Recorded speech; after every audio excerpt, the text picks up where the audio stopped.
has been kind of a weird year for beekeeping for me. I wasn't quite sure if the colonies would survive the winter. I heard a lot about people losing a lot of colonies over the winter, and so I just figured we'll probably lose ours too. Little did I know, I went out there in end of February just to check them, and both of them were still alive.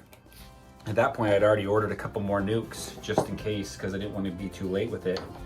So, with the 2 we had still alive, and then ordering 2 more, we're going to double with 4. And then I wanted to split. Swarming was a really big problem for me to try to figure out this year. I still don't feel like I figured it out properly. Still had a couple of hives swarm on me. But I wanted to split the hives that survived the winter just to kind of help prevent them from swarming. I think they still swarmed anyway. But, when we split them, then that gave us an extra 2, so then we had 6. And then the lady who owns the countryside property where we keep some of our hives, she wanted to have a hive that she wants me to manage it, but she paid for all the equipment and everything on it. So that makes 7 this year. So going from 2 to 7, it's been a bit of a journey trying to figure out, how do you have enough time to check everything. Like I said earlier, I built all a lot of my own equipment, so a lot of the boxes and all that kind of stuff.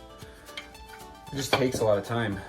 Plus we've got 3 kids, lots of activities like soccer and gymnastics and rock climbing and lots of things going on with the kids, and camping and vacations and stuff. And so it gets a little bit tricky trying to figure out how do you squeeze it all in.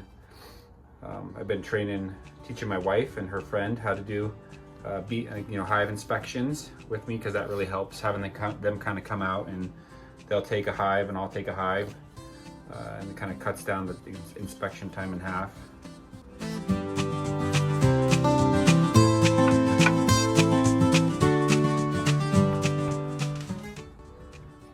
But yeah, swarming has been a big issue for me this year. I don't know if anybody else has kind of had the same issue, but I feel like no matter what I do, these bees just want to swarm, and they just keep building up and going.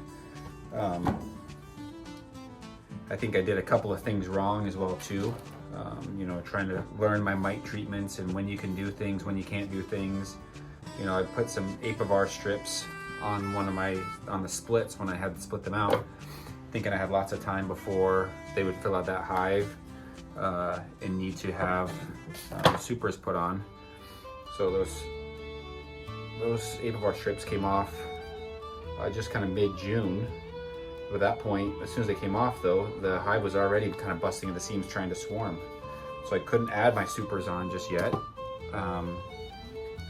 because you're supposed to wait a couple of weeks after you take the apivar strips out. So we crushed a bunch of queen cells and tried to keep them from swarming, but both hives there, that was at the orchard, both of those hives swarmed anyways. So that was a bit of a lesson learned. Next year, I think I know a little bit better on, kind of tracking the calendar on when to look for, when are you doing your treatments and things like that. But I think I could have prevented those swarms if I had been able to put supers on there earlier. And then at the Grand River property, those are the hives that survived the winter. I didn't realize, my thought was I would just put Formic Pro on in the springtime, just to kind of treat the hives. And little did I realize that it wasn't going to stay above 10 degrees Celsius at night till really beginning of June. So I couldn't treat those ones. So when I went out and did a mite test on those, their mites in the high 20s, which was horrible. Luckily, because I had taken the queens out, we had a bit of a brood break there. And then the Formic Pro strips, when I finally got them on, it knocked the mite count down to 4, which is pretty good. So thankfully, I think we kind of recovered that a little bit. But it's been an interesting year. I've learned a lot this year. I feel like my knowledge of beekeeping has quadrupled. So I'm excited for next year. But now it's mid-July, and it's just kind of maintaining, getting supers on and maintaining supers, emptying them as they get full, and trying to keep building new frames.